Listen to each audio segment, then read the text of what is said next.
Caroline Astor, the Queen of Gilded Age New York. Caroline was born into old money and married into the richest new money family in the world. She became the ultimate queen bee, determining who was and who was not part of the illustrious 400, the high society of Gilded Age New York City. A coveted invitation to one of her balls was the ultimate achievement for social climbers. Those who were left off the list might as well catch the next train to Toledo. Like her parties, her feuds were the stuff of legends and sparked major developments in New York City real estate. But under the shimmering veneer was a woman troubled by an unhappy marriage and personal insecurities. Let's take a journey from her well-heeled origins in the oldest part of the city, past the Fifth Avenue landmarks from whence she once reigned over Manhattan, to her final resting place in the Heights. And along the way, we'll get to know the real Mrs. Astor. Caroline Webster Schermerhorn was born on September 22, 1830, at her family home at 1 Greenwich Street in the tip of Manhattan. Both her father, Abraham Schermerhorn, and her mother, Helen van Cortlandt White, were from old money Dutch families.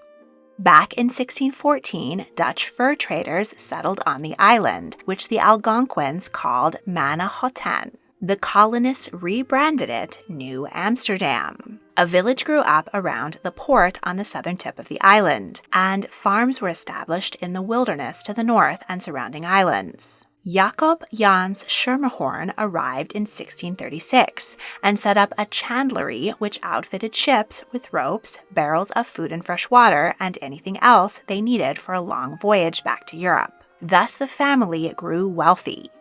In 1664, the English surrounded the city and threatened invasion. The Dutch inhabitants weren't bothered which monarchy back in Europe ruled them, so long as they were left in peace to continue making money. They handed the city over without a fight, and the English renamed it New York, in honor of the Duke of York, later King James II.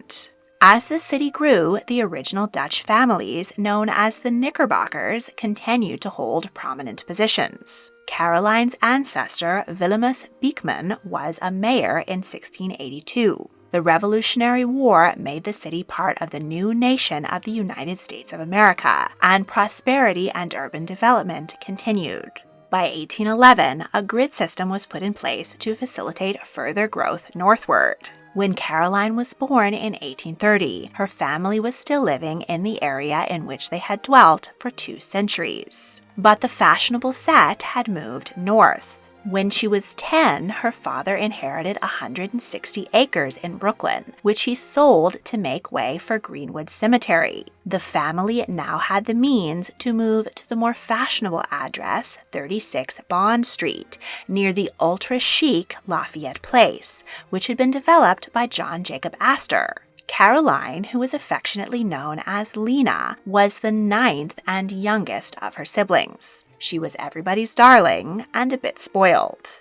With $600,000 in the bank, about $20 million today, the Schermerhorn children wanted for little. Lena grew up with fine satin and lace dresses, china dolls, and servants. Her mother was fond of throwing fancy dress parties. Lena attended a school for young ladies run by a Frenchwoman. There she learned fluent French and other refined activities like dancing, needlework, etiquette, and calligraphy. Everything she would need to be a wife, mother, and social hostess. Academics were not on the curriculum. The family took frequent trips to Europe and owned a mansion in Paris. Lena grew up appreciating art, fashion, and the stratified class system of Europe. She had a strong sense of a world in which she and her family were at the top. As the Schermerhorn fortune was earmarked for her older brothers, it was a given that the sisters would marry well and be provided for by their husbands. Lena was tall, dark, and big-boned, not especially beautiful, and she was not in high demand among the courting young men. Luckily, she was not pressured to secure a match early. Her mother took her time in finding the best, aka richest, husband possible for her darling youngest daughter. On September 23, 1853, the day after her 23rd birthday, Lena wed William Backhouse Astor Jr. at historic Trinity Church. Everyone commented on how handsome the couple looked together, both tall and dark with refined manners. But Lena was less than impressed with her groom. The Astors were new money. William's grandfather, John Jacob Astor, had arrived in 1783, a penniless German immigrant. He had built a fortune in fur trading and then in New York real estate. The Schermerhorns, who valued art, heritage, and genteel refinement, looked down on the Astors, who valued money, money, and more money.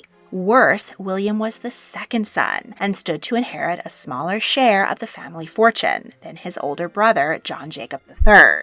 But that fortune was eye-watering. The $50 million the Astors had made the Schermerhorns $500,000 look pretty paltry. So Lena pasted on a smile and went through with her wedding day. William was a playboy who had more interest in the good times his money could buy than in making more of it. His parents hoped that marriage to a respectable lady of old New York society would help him to settle down and raise their own social capital. The union was acceptable to both families, but it was far from a love match. On their honeymoon, Lena instructed her husband that he must go by William B. rather than William Backhouse, because his middle name sounded like a privy. For the first 10 years of their marriage, Lena and William kept up the facade of Victorian domestic bliss. She busied herself managing their home and raising their children. Emily, Helen, Charlotte, and Caroline called Carrie. After 4 daughters, she finally delivered a son, John Jacob Jack Astor IV. Once an heir was born, the couple stopped sleeping together. William made no attempts to hide his philandering with women of a lower class, and Lena was humiliated. She found solace in society. Like her mother, she loved to throw lavish parties. She moved in a tight circle of old money friends, where one dinner party was much like another, but she loved it. William became increasingly alcohol dependent and would often come home drunk, cause a scene, order the orchestra to stop playing, and shoo her guests away. Lena recruited his friends to keep him at his club late so he wouldn't disrupt her parties and further humiliate her.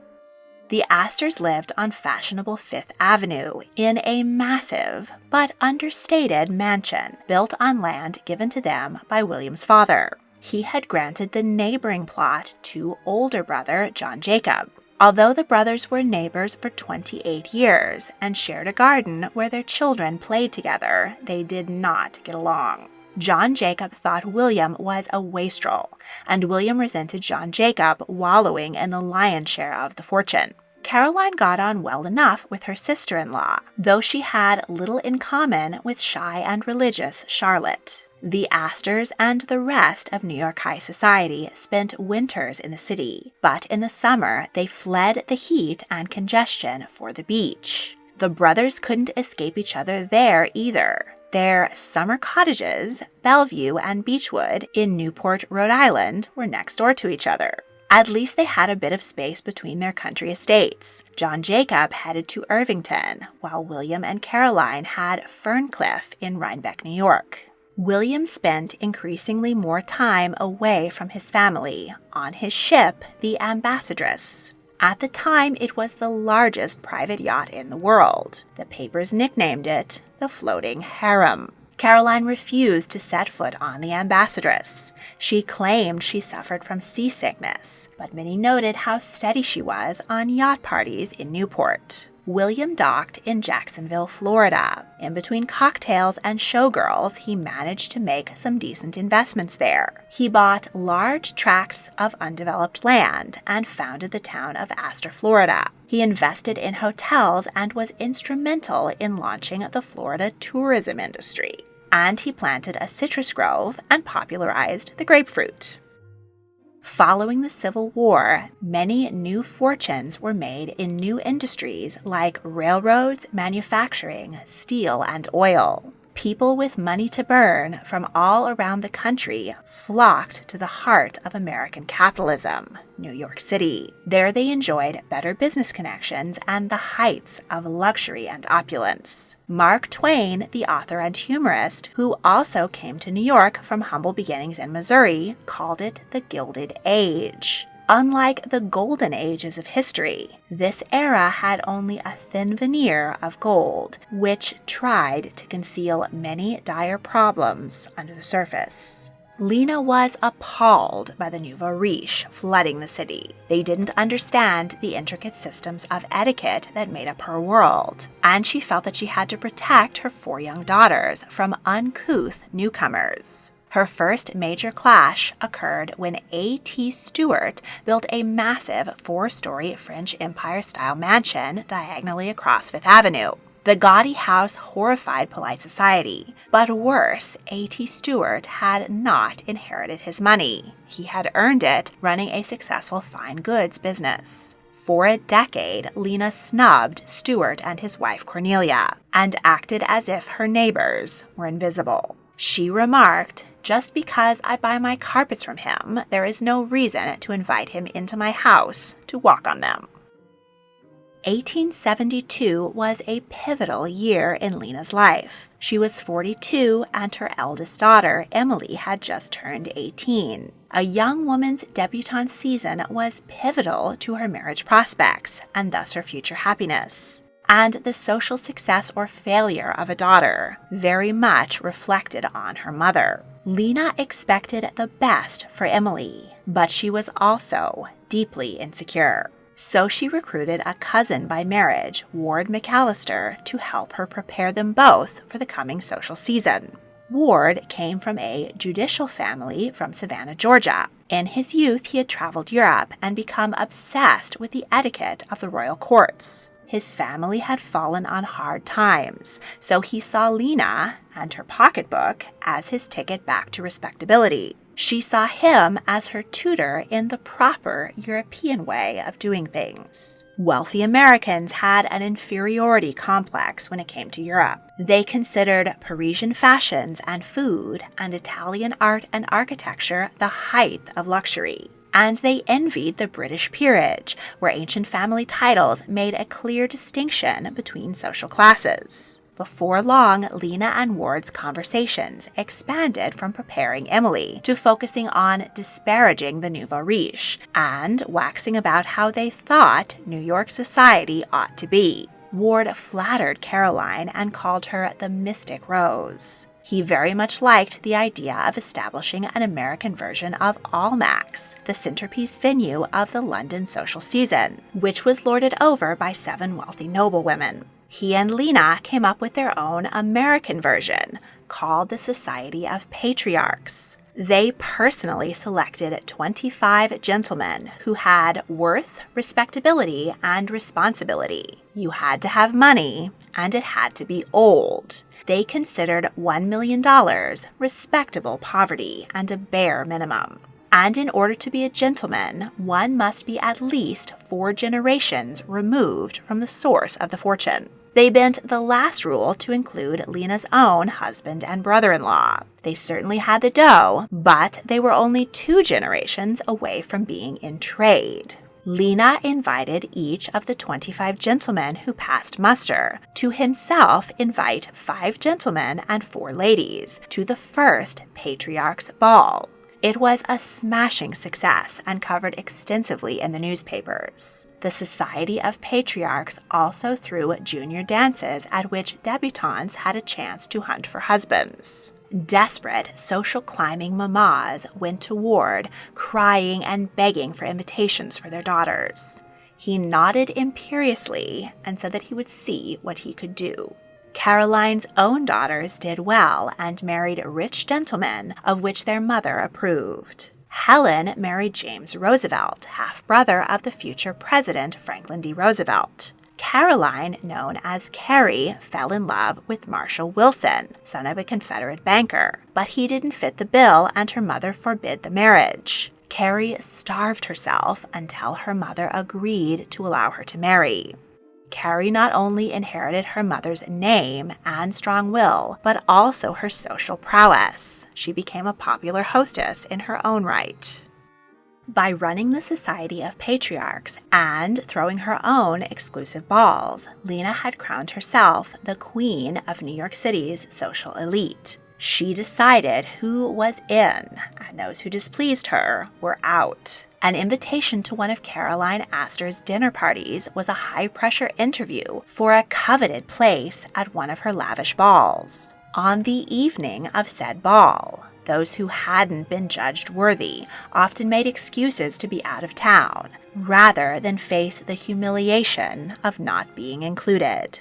The balls at Caroline's mansion on Fifth Avenue were the height of luxury and the talk of the town. Just before the doors opened at 11 p.m., carriages lined the street to deliver ladies in their finest silk Parisian gowns and fur capes, and gentlemen in white ties, tails, and top hats. Less fortunate New Yorkers who could only dream of such wealth lined the streets to watch them saunter in.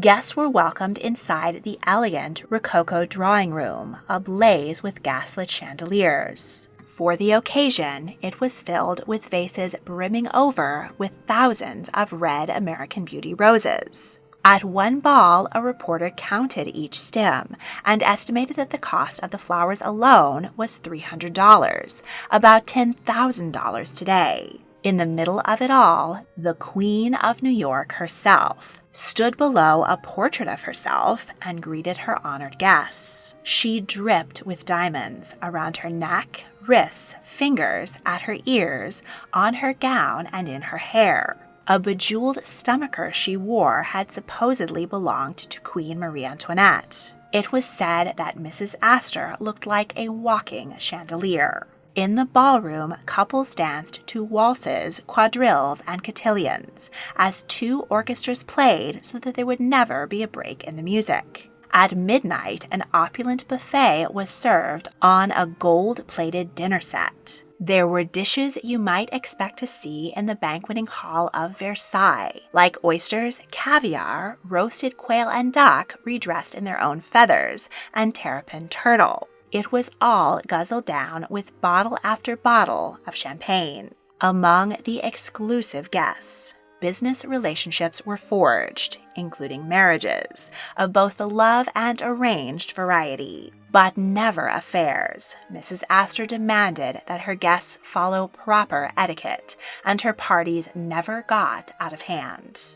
It was oft repeated that 400 was the number of elegantly dressed bodies who could squeeze into Caroline's ballroom. But this numeral actually came from Ward, who was quoted in the New York Tribune. There are only about 400 people in fashionable New York society. If you go outside that number, you strike people who are either not at ease in a ballroom or who make other people not at ease. One of the many families he and Lena turned their noses up at were the Vanderbilts. Their founder, Cornelius, had made a fortune in railroads only 2 generations earlier. His grandson, William's wife Alva, was a socially ambitious Southern belle. She did not impress Lena. After repeated snubs, Alva used her own incredible wealth to fight back. She planned a lavish, over-the-top, housewarming costume ball for 1,000 guests at her new Fifth Avenue chateau.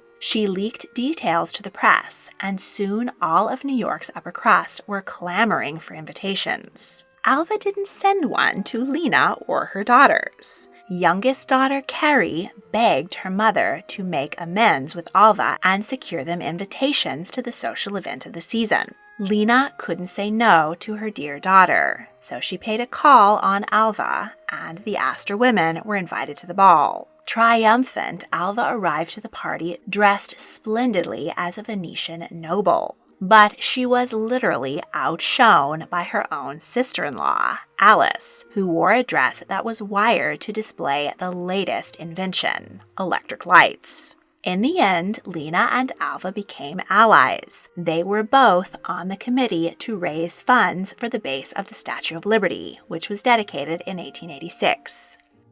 The newly moneyed had plenty of other diamond-studded barbs to throw at old money gatekeepers. Just as in London, going to the opera was the height of sophistication. But old money families were not giving up their long-held boxes at the Academy of Music. New money families couldn't possibly be seen in orchestra seating. So in 1883, they built a new Metropolitan Opera House with 90 boxes on 3 levels, which was dubbed the Diamond Horseshoe. In 1890, Lena's brother-in-law, John Jacob Astor III, died. Following the rules of primogeniture of the European peerage, most of the money and the position as patriarch of the family now went to his eldest son, William Waldorf Astor. It was an American tradition that the patriarch of the family had the right to drop his first name and be known simply as Mr. On his deathbed, John Jacob told his son that he was now Mr. Astor, and he took his father's dying words to heart. He ordered for his wife Mamie calling cards which proclaimed her simply Mrs. Astor, Fifth Avenue.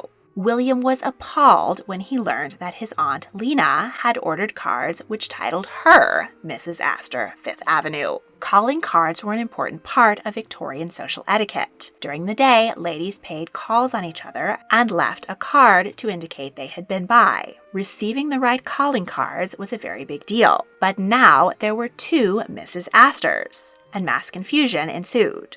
William confronted his aunt, who informed him that as she was 16 years older than her niece, she had every right to be the Mrs. Astor. She knew very well that this was a breach of protocol. Caroline followed the rules only when they suited her. Poor Mamie had only a fraction of her aunt's social capital, and the older woman won the battle and retained the name, the Mrs. Astor. Outraged, William Waldorf declared that America is no fit place for a gentleman. He moved his family to London, where he secured himself the title of Viscount and a seat in the House of Lords. Thus he founded the British branch of the Astor family, which remains among England's social elite today. William threw his aunt a devastating parting blow. He had his Fifth Avenue mansion demolished and the luxurious Waldorf Hotel built in its place. Caroline had to put up with a year of living next to a construction site. Then her mansion was cast into shadow by a massive 13-story German Renaissance chateau. She was disturbed at all hours by the comings and goings of hotel guests. Caroline's son, Jack, who still lived with her, threatened to tear their mansion down and replace it with a stable, the stench of which would certainly drive away hotel business. But in the end, he wouldn't let prime real estate go to waste. He and his mother moved further north on Fifth Avenue and built double mansions facing Central Park. They tore down their old home and built a hotel called the Astor. It was taller than the Waldorf and threw it into shadow. But in the interest of good business, the cousins decided to merge their hotels rather than compete, and the Waldorf Astoria was born.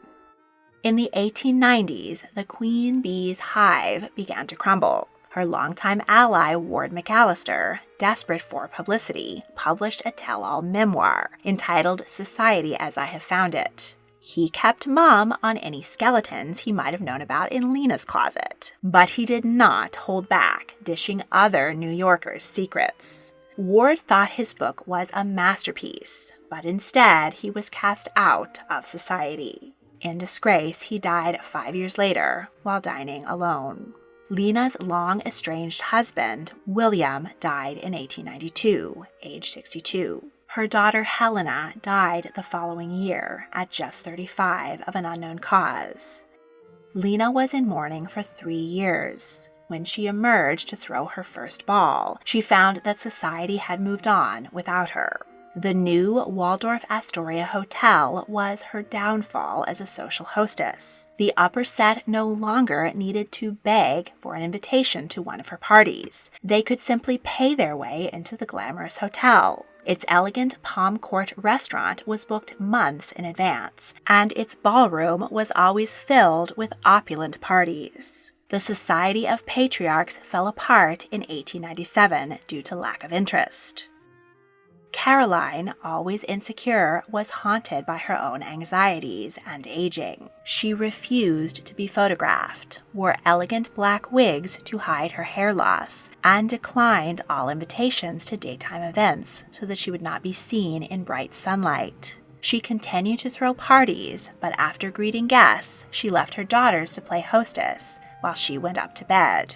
Her daughter Charlotte had an affair, and her husband challenged her lover to a duel and then divorced her. The scandal was splashed all over the papers. Although Lena had shunned others for far less, Charlotte continued to greet guests at her mother's parties as though nothing had happened. In 1905, Lena threw her last ball. A few days later, she fell down her marble staircase and hit her head. In the following months, she suffered several strokes and increased dementia. Servants sometimes found her wandering through her now empty reception rooms, greeting invisible guests. In November 1908, Caroline summoned a New York Times reporter to her mansion and gave the first interview of her life. She fired a few parting shots, including that there were people now throwing entertainments which belonged under a circus tent rather than in a gentlewoman's home, and that she understood other ladies would come up to take her place, but she hoped that she had left a significant mark on society, that people would behave themselves. Caroline Schermerhorn Astor died 2 weeks later at the age of 78. She was buried next to her husband in Trinity Church Cemetery at 153rd Street. After her death, her only son, Jack, was finally free to leave his unhappy marriage. He caused a scandal when, at 47, he wed 18-year-old Madeline Talmadge Force. The couple fled the gossip to enjoy a 7-month honeymoon in Egypt and Europe, and they booked passage home on the RMS Titanic. Jack lifted Madeline through a window to get her aboard a lifeboat. He asked if he could join his wife as she was in a delicate condition, but he was informed that it was women and children only. Jack bid Madeline farewell and assured her that he would see her in the morning. The ship sank below the waves half an hour later. Jack Astor's corpse was recovered 8 days later and identified by initials stitched into his jacket and a gold watch, which his son, John Jacob Astor VI, who was born 4 months later, wore for the rest of his own life. Jack was buried here with his family. The Astor family lives on in Lena's descendants and their cousins across the pond. But the old New York society she tried so desperately to cling on to has long since disappeared. Lena's French Chateau on Fifth Avenue was demolished in 1926. The original Waldorf Astoria on Fifth Avenue was knocked down, and in its place, they put up a little project called the Empire State Building. A new Waldorf Astoria was constructed further uptown on 50th Street and Park Avenue. In the end, Caroline Astor couldn't control the ever-changing, never-sleeping city. She rests within it, but Manhattan has gone right on without the say-so of the Queen of Gilded Age New York. Want even more tea on history? Check out the History Tea Time podcast. If you enjoyed this video, please like, subscribe, comment your thoughts, and check out my other royal history videos. If you really want to help, please consider supporting me on Patreon. A link is in the description. Thank you for watching.